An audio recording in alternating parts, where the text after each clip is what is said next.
No niin, se olisi sitten taas semmonen aika vuodesta, että lunta sataa ja pakkanen paukkuu ja sitten alkaa ilmenee semmosia pikkukommervenkkejä, että alkaa olla vähän putsarit jäässä ja ei tuo oikein lämmintä hyttiä ja mitä kaikkia näitä legendaarisia nyt on.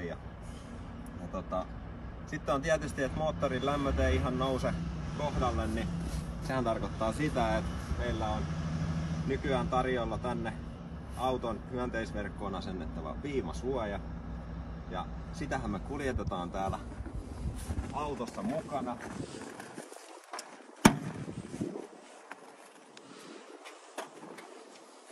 Esimerkiksi täältä napataan vaan ja sitä katsotaan, että miten me se asennetaan paikalle. Eli ihan tästä vaan avataan maski.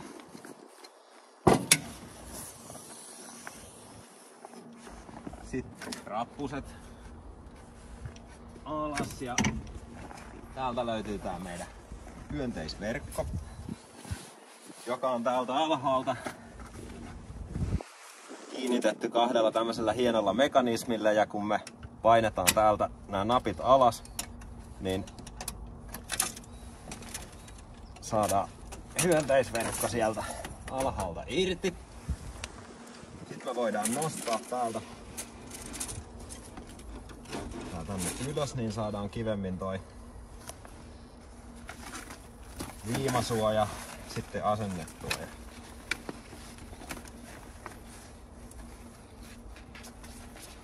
Laitetaan ihan ekana tää yläreuna.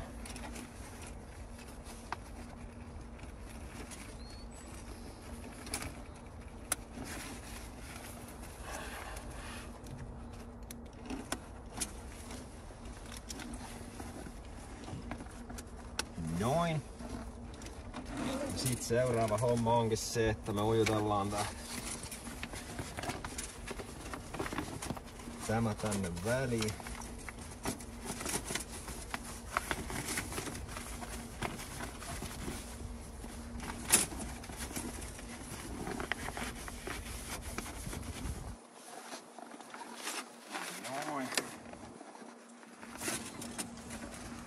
Sitten me saadaan täältä kivasti laitettua myös tää alareuna kiinni.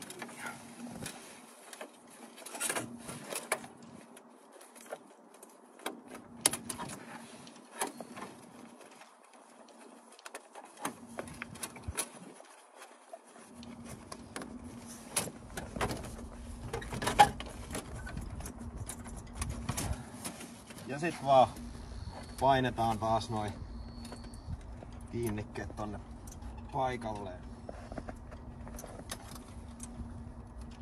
Noin. Ja sittenhän meillä on viimasuoja asennettu. Me laitetaan raput kiinni ja maski alas ja mies hyttiin ja hyvää matkaa.